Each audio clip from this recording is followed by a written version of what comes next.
নির্বাচন ফেব্রুয়ারিতে ধরেই রোডম্যাপ ঘোষণা করা হয়েছে এবং সে অনুযায়ী আপনারাও হয়তো নিশ্চয়ই প্রস্তুতি নিচ্ছেন। তো সেই ক্ষেত্রে পিআর একটি বড় প্রশ্ন ছুড়ে দিচ্ছে। জামাত ইসলামী বলছে দেশে প্রায় ৭০% মানুষ পিআর পদ্ধতি চায়, অপরদিকে বিএনপি বলছে দেশের মানুষ পিআরের পক্ষে নয়। এখন আমি যদি ফিল করি যে আমি ইলেকশনে জিততে পারবো না, আমি দলের নেতা, আমি চেয়ারপারসনের উপদেষ্টা, এবং এটা জনগণও কনফার্ম করবে যে আমাকে ভোট দিবে না, এইখানে আমার ওই পিআর সিস্টেমের ফ্রাস্ট্রেশনে কাজ করবে।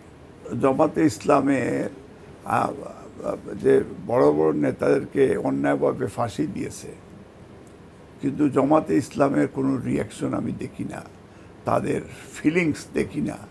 সাইদি সাহেবেরকে অন্যায়ভাবে ফাঁসি দিয়েছে, হত্যা করেছে, স্লপ বেতন দিয়েছে। তারা তো দেখি আওয়ামী লীগের নেতাকর্মীকে তারা গ্রাম থেকে শুরু করে শহর পর্যন্ত তাদের দলে নিয়ে যাচ্ছে। ওয়াই? What a hypocrisy. দেখতে পাচ্ছি ঢাকা সহ সারা দেশে আওয়ামী লীগের নেতাকর্মীরা কিন্তু মিছিল করছে, ঝটিকা মিছিল করছে। প্রথম দিকে তারা মাস্ক পরে করতো, হেলমেট পরে, এখন প্রকাশ্যেই করছে। আপনি কি মনে করেন যে কেউ তাদেরকে ওয়েলকাম করছে? আপনি সেই ধরনের শঙ্কা? তাদের তো ওয়েলকাম নাম্বার ওয়ান হচ্ছে ইন্ডিয়ান এমবেসিগুলি ঢাকায়, তারা তাদেরকে নার্সিং করছে। সেকেন্ড হচ্ছে ইভেন জামাতে ইসলামের সাথে তাদের ভালো বন্ধুত্ব, তারা নির্বাচনের তারা মনে করে যে জামাতে ইসলামরে ভোট দিক, বিকজ জামাতে ইসলাম এই যে তাদের যাদেরকে ফাঁসি দিয়েছে, এখন জামাতে ইসলাম তাদের কোনো প্রতিশোধ নিচ্ছে না, নিবে না। তো এইসব বিষয়ে একটা আন্ডারস্ট্যান্ডিং হয়তো হয়েছে। জামাত ইসলাম তো আপনাদের দীর্ঘদিনের মিত্র ছিল, তারা মন্ত্রিসভায় ছিল, এই মিত্রতায় ফাটল ধরলো কেন? জামাতে ইসলামের সাথে আমাদের অতীতে যে বন্ধুত্ব আছে, এখনো আছে, ভবিষ্যতেও থাকবে। পলিটিক্সে চিরশত্রুও কেউ নাই, চিরমিত্রও কেউ নেই। আজকে যারাই আমরা একটু ডিফারেন্স মনে করছি, এখন যদি এইখানে আপনি আমাকে সুবিধা দেন, তো আমি আপনার সুবিধা যদি নিব না, এই ধরনের তো কোনো কথা। মানে যারা কর্মসূচি দিচ্ছে, রাজপথে আছে, তারা কি এখন আসলে এক ধরনের বার্গেনিং, যদি বলি রাজনৈতিক বার্গেনিং, সেটি জন্যই মাঠে আছে কিনা? আমার দৃষ্টিতে আসন তো এটা দিতে হবে, নিতে হবে। এটা বিএনপি ৩০০ সিটেরও দরকার নেই। বিএনপি যদি মনে করেন যে সরকার গঠন করবে ইনশাল্লাহ, এখন জনগণের মেন্টালিটি দিয়ে যদি জামাত ইসলাম মনে হয় তারা সরকার গঠন করবে, তো ভোটে আসে। আপনারা প্রার্থী মনোনয়ন চূড়ান্ত করেননি বা ঘোষণাও দেননি, তবে আমরা বিভিন্ন গণমাধ্যমের খবর যে আপনাদের অনেককে গ্রিন সিগন্যাল দেওয়া হয়েছে, শব্দটা হচ্ছে সবুজ সংকেত আপনারা পেয়েছেন, এবং আপনি নিজেও সিলেট ৩ আসন থেকে নির্বাচন করতে চাচ্ছেন। তো আপনি কি কোনো গ্রিন সিগন্যাল পেয়েছেন কিনা? গ্রিন সিগন্যাল এটা আনটিল ফাইনাল না হইলে সবাই রেড সিগন্যালের মাঝখানেই আছে। এখন কর্মীদেরকে একটু উৎসাহ দেওয়ার জন্য আমরা গ্রিন সিগন্যালের কথা বলি।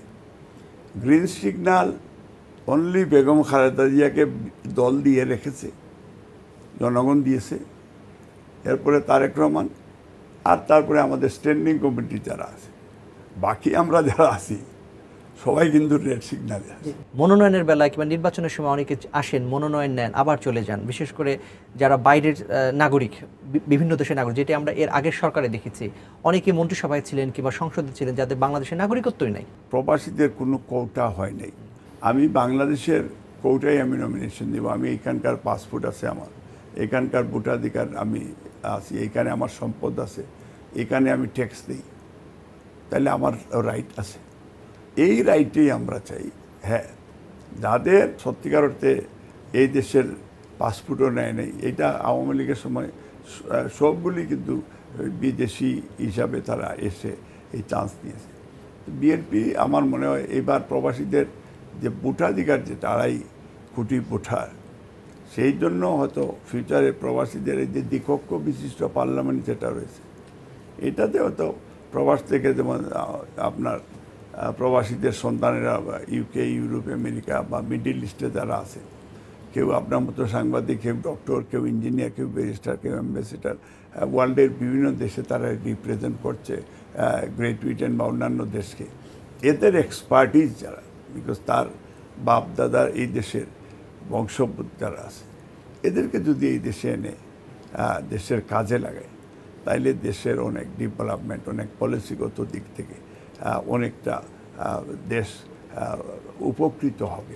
জিয়া পরিবারের আর কোনো সদস্য, বিশেষ করে ডাক্তার জুবাইদা রহমান, তার নির্বাচনের ব্যাপারে এক ধরনের আমরা গুঞ্জন শুনেছিলাম যে তিনি নির্বাচন করতে পারেন, কিংবা জিয়া পরিবারের আরও কেউ কোনো সদস্য নির্বাচন করতে পারেন। আপনার কাছে কোনো বার্তা আছে কিনা, বা এরকমের কোনো কিছু হতে পারে কিনা এবার নির্বাচনে? প্রথমত যে ডক্টর জুবাইদা রহমান, উনি আসলে তো আমি বলবো যে ওনাকে আমার নিজের সিলেট, দক্ষিণ ফেঞ্চুগঞ্জ, পালাগঞ্জে তাকে আমি ওয়েলকাম করব।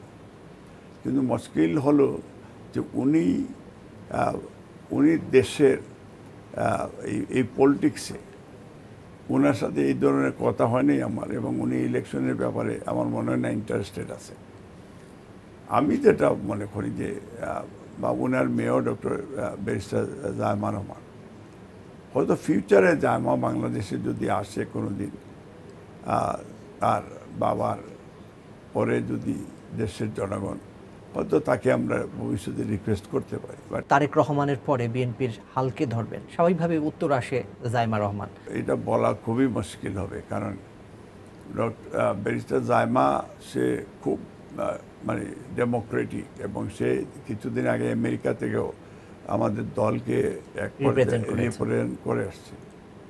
কিন্তু আমার মনে হয় না এই ধরনের, এটা যদি এই দুইজনের কথা ওরা যদি আসে আমরা ওয়েলকাম করব, বাট আমার মনে হয় যে তাদের এই ধরনের কোনো ধরনের এই উৎসাহ ইমিডিয়েটলি আছে, এটাই মনে হয়। 1 বছর পরে আপনি বিএনপিকে কোথায় দেখতে চান? আমার নেত্রী, mother of democracy Deshbandhu Begum Khaleda Zia, even আমি আমার ওয়াইফ আমরা দেখা করতে গিয়েছিলাম, উনি বলেছেন যে আমি যেন আর লন্ডনে না যাই, আমি দেশের মানুষের সেবা করি দেশে থেকে। এটা আমার কাছে একটা বিরাট বড় উৎসাহ, আনন্দ, একটা রিকগনিশন যে আমাকে উনি এই অনারটা দিচ্ছেন। এটা পার্সোনালি আমি গ্রেটফুল। ইভেন 2018 সালেও আমাদের নেতা তারেক রহমান বলছিলেন যে আপনি দেশে যাইতে পারবেন না, যদি যেতে পারতেন তাহলে বলতাম দেশে ইলেকশনে ট্রাই করেন।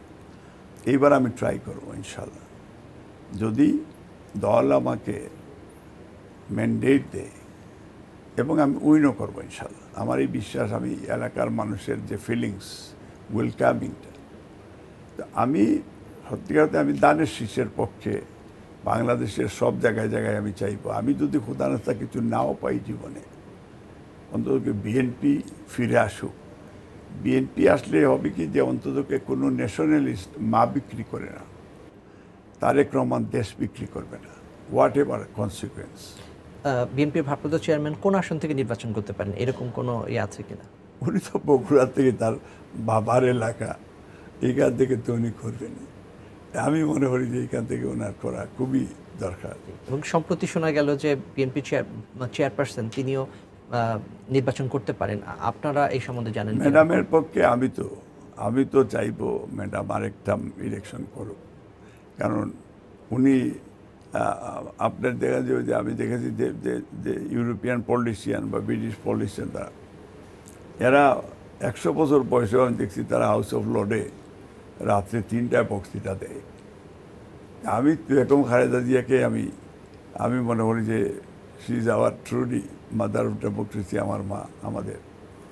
উনি অ্যাটলিস্ট আবার একটা পার্লামেন্টের একটা সদস্য হিসাবে আসলে পার্লামেন্ট প্রাণবন্ত হয়ে যাবে, সারা পার্লামেন্ট দাঁড়িয়ে যাবে, সেই ওনারটা আমি দেখতে চাইছি। তারেক রহমান অনেক ম্যাচিউরড হয়েছেন, ওনার বক্তব্য অনেক প্রশংসনীয়। উনি দেখবেন যে উনি ঠিক ম্যাডামের মতো, জিয়া রহমানের মতো কাউকে গালি দিয়ে কথা বলছেন না, এবং খুব সিস্টেমেটিক ওয়েতে খুব সুন্দর পোলাইটলি জেন্টলি বক্তব্য দিচ্ছেন, এবং এটা অ্যাপ্রিসিয়েশন হচ্ছে। বিএনপি পরে আসলে দেখবেন যে রাষ্ট্র সত্যিকার একটা রিল্যাক্সিং সিচুয়েশনে যাবে।